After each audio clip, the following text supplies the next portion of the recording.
I was very tired from my walk around the ghost town, so I decided to go to bed fairly early. I slept with the lights on in case any of the ghosts from the town had followed me back.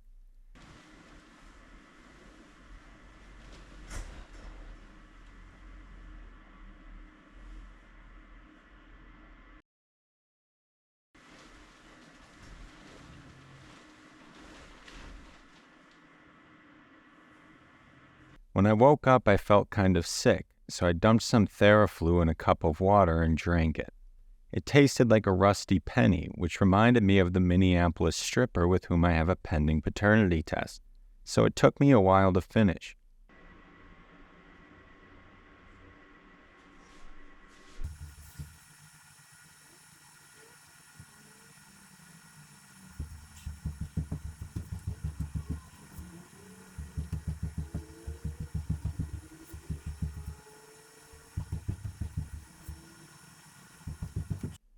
It was a beautiful morning, and I realized that even though I had spent 2 nights at the cabin, I hadn't really explored the surrounding area, so I decided to go for an early morning walk.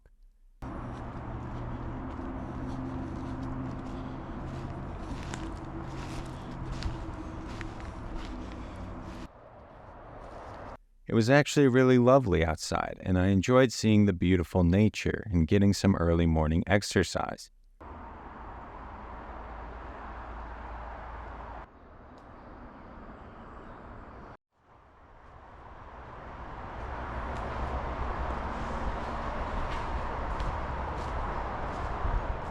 It wasn't too long before I hit the highway, and I took that as a divine message that I had gotten my adequate exercise for the day in.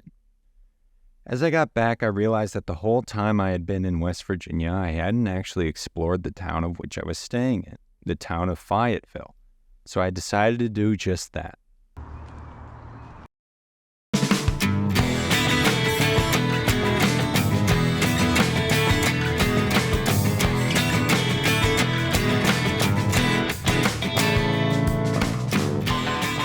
It was a small town and definitely felt that way.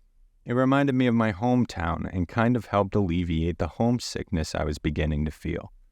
I decided to eat brunch at this cafe shaped like a church. It was quite busy, and it was actually refreshing to see people, so I creepily stared at them as I waited for my food.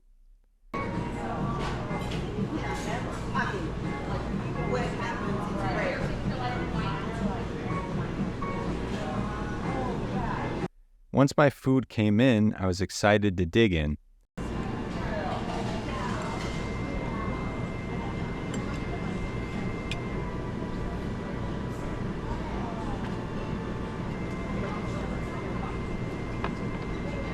It was really good. After I finished eating, I decided to explore more of the town. There was a nice-looking theater, and this plaque that said that a battle was held here which instituted indirect firing, which is basically the real-life equivalent of randomly shooting a grenade launcher across the map in Call of Duty and hitting someone. There was a statue of this dude who I guess the town was named after. There was a courthouse, and across from that was the city town hall. From the looks of it, they're doing a great job of running the economy of this city. I kept walking down the sidewalk and ultimately came across another plaque that talked about a Civil War battle that occurred here. The plaque referred to the battle as unremarkable, which is a term I might use to describe the town overall, like when I saw this sign that pointed to the physical therapist while just underneath saying they're hiring him, so not sure where the pointing led. I had come to the end of the town main street, and it was time to turn back. Thinking about my brief time in the city, I changed my opinion on it from thinking it unremarkable. This was a town where people just lived with each other. No commotion, no major conflicts, just living comfortably together. And in today's age, perhaps that is remarkable.